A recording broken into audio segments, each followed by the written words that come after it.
tardes, Carla. Luciana, ¿qué tal? Buenas tardes. Sí, comenzó el debate. ¿Me estás escuchando bien? Sí, sí.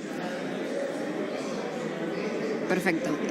Comenzó el debate pasadas las 3 de la tarde en esta sesión presidida por Sergio Massa y están tomando su turno los diferentes oradores que tienen 5 minutos cada uno. Después será diferente entre 10 y 20 minutos para los cierres y para los presidentes de bloque. Lo cierto es que se promete una sesión maratónica. Se habla de las 3, 4 de la mañana inclusive para encarar ya la votación. En estos momentos hay más de 200 diputados presentes en el recinto. Se obtuvo el quórum justo, con 129 diputados. Se abrió la sesión, se abrió el debate, pero en otro aspecto, mientras tanto, la Cámara tiene que seguir funcionando y es por eso que, por ejemplo, ya se ha constituido la Comisión de Tratamiento Legislativo, la que está encargada de analizar los DNU del Ejecutivo y uno de los integrantes es el diputado Gustavo Mena, él es Juntos por el Cambio. Gustavo, diputado, perdón, buenas tardes. Gracias por haber salido del recinto unos minutitos nada más. Bueno, concretamente, ¿cuál va a ser su labor de esta comisión que ya se ha definido, que ya se ha establecido? Es una comisión que está prevista en la Constitución y tiene por finalidad tratar los DNU, como decías, pero además la legislación delegada. Por ejemplo, esto que se está tratando hoy es una ley que, si se aprueba, va a delegar atribuciones del Congreso en el Poder Ejecutivo, es decir, que la norma que después se emita por vía de decreto en función de esta autorización tiene que ser controlada por esa comisión, como así también otra facultad excepcional que tiene el presidente, que es la de promulgar parcialmente leyes que se vetan parcialmente, es decir, promulgar la parte no vetada. Así que bueno, obviamente es más conocida como la Comisión de los DNU, ¿no? Porque son aquellas ocasiones en que el Poder Ejecutivo, sin delegación, asume por sí mismo, en circunstancias que deberían ser excepcionales, atribuciones que son normalmente del Congreso. Luciana, te está escuchando el diputado Mena. Diputada Mena, gracias por atendernos. Está la oposición, usted es parte de la oposición de Juntos por el Cambio, diputado radical por la provincia de Chubut. Es como, a ver, hay una oposición a una ley que está extendiendo los poderes del Poder Ejecutivo, o busca extenderlos, y hay una comisión que analiza los DNU. La oposición no se está pretendiendo no dar quórum para esta discusión, pero al mismo tiempo la democracia argentina se plantea el riesgo de que los presidentes gobiernen a fuerza de decretazos, a fuerza de DNU. ¿No sería mejor ir a discutir efectivamente la ley y evitar que estas medidas se tomen por DNU? Absolutamente, por eso la sesión ha comenzado y vamos a dar el debate. Y justamente coincidimos en que no se puede vivir en emergencia, ni mucho menos al margen de la Constitución.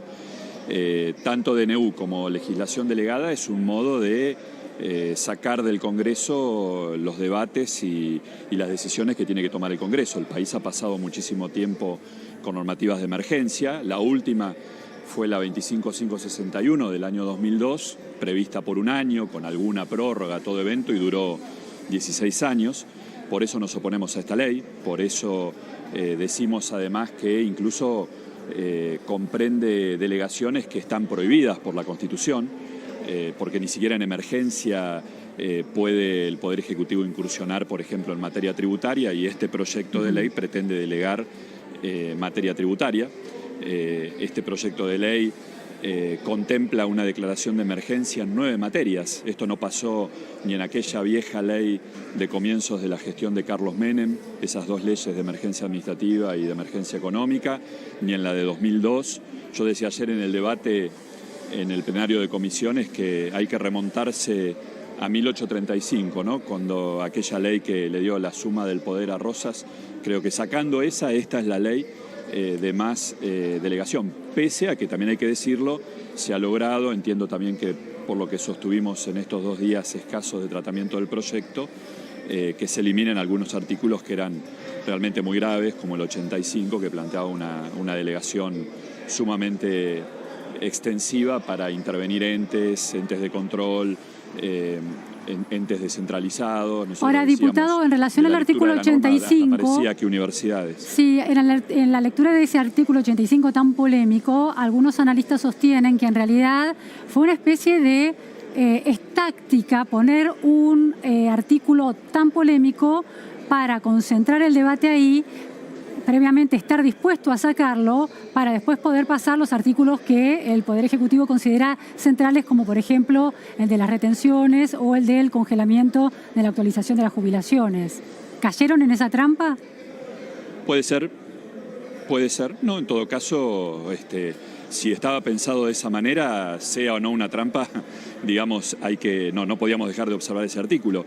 Igualmente la norma tiene delegaciones muy importantes que siguen siendo materia de observación, esta que usted menciona, porque se lo presente como se lo presente, bajo el nombre de Ley de Solidaridad Social, lo cierto es que se están congelando las jubilaciones.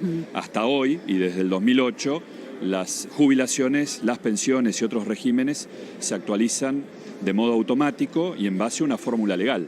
Puede discutirse la fórmula, puede analizarse el cambio de la fórmula, pero lo que está haciendo este proyecto de ley es, supuestamente, mientras se discute una fórmula nueva, se congelan las jubilaciones, se suspenden las actualizaciones automáticas. Es cierto que el proyecto le ordena al Poder Ejecutivo hacer actualizaciones trimestrales, pero van a ser potestativas y discrecionales de lo que plantea el Ejecutivo. Y por lo que ayer decía el ministro Moroni en el plenario de comisiones, se va hacia un achatamiento de la pirámide, ¿no? Sí. Porque va a haber unos bonos en diciembre, en enero para las jubilaciones más bajas, pero las más altas va a ser en base a una fórmula que va a ser discrecional del Poder Ejecutivo. Ahora, cuando decimos diputado, más altas no estamos diciendo de superjubilaciones, estamos hablando de jubilaciones de más de 19.000 pesos. Entendemos Quiero decirle ese punto. que esto fue el sistema que rigió hasta el 2008 y generó una litigiosidad enorme.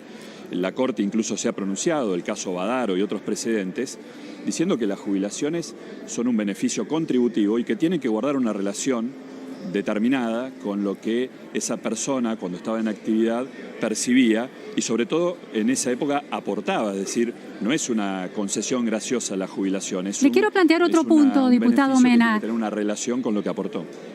Que tiene que ver muy puntualmente con la comisión que usted integra, esta comisión de tratamiento legislativo, o la comisión de los decretos. ¿Cuántos decretos se emitieron a lo largo de la gestión de Cambiemos? ¿Cuántos DNU? Se emitieron muchos DNU, es una habilitación constitucional.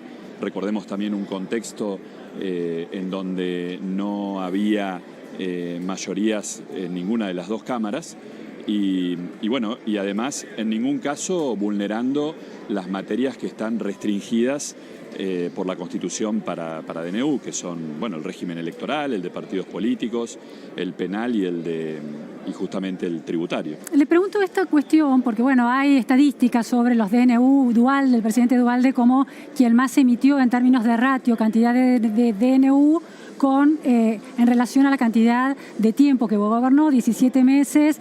Tiene el ratio más alto de DNU en una situación muy crítica de la Argentina. Le sigue Néstor Kirchner, última está Cristina Fernández de Kirchner en este ratio de DNU por cantidad de años, y ahí por encima de Cristina Kirchner hasta hace un par de meses seguía el presidente Mauricio Macri.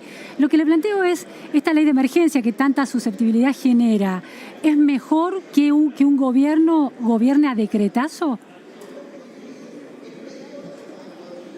Es que el gobierno por decreto se puede llegar por dos vías, por delegación, que es una ley como esta, o porque el Ejecutivo unilateralmente incursiona en materia legislativa, que es el DNU. Son dos caminos distintos.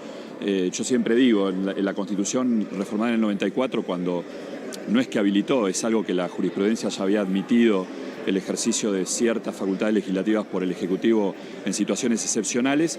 El DNU es el Ejecutivo apropiándose de materia legislativa y el decreto delegado es el Congreso prestándole competencia legislativa. Pero en definitiva el resultado es el mismo, es un gobierno por decreto.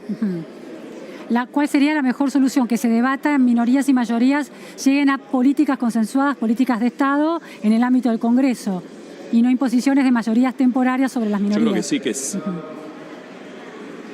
Yo creo que en la medida que no haya cuestiones que sean realmente excepcionales, urgentes, debe cumplirse el programa constitucional y debatir en el Congreso. Máxime cuando se da una situación como la que tenemos hoy en día, en donde el partido de gobierno, el oficialismo, tiene mayorías en ambas cámaras. Es decir, ¿cuál es el inconveniente? ¿Cuál es el problema? De hecho, esto que está pasando hoy lo demuestra, ¿no? Que puede debatirse e incluso, pese a que ha sido un proyecto de ley que ha tenido solo 2 días de tratamiento, del debate, del tratamiento en comisión, surgió para el propio oficialismo la aceptación de algunos cambios, ¿no? De supresiones y de modificaciones. Muchísimas gracias, diputado Mena, por estas precisiones desde el Congreso, donde se debate esta ley central que va a atravesar a la Argentina en los próximos años. Muchas gracias, Carla Ricciotti. Desde allí seguimos en contacto ante cualquier novedad, Carla. Gracias. Bueno, a ver.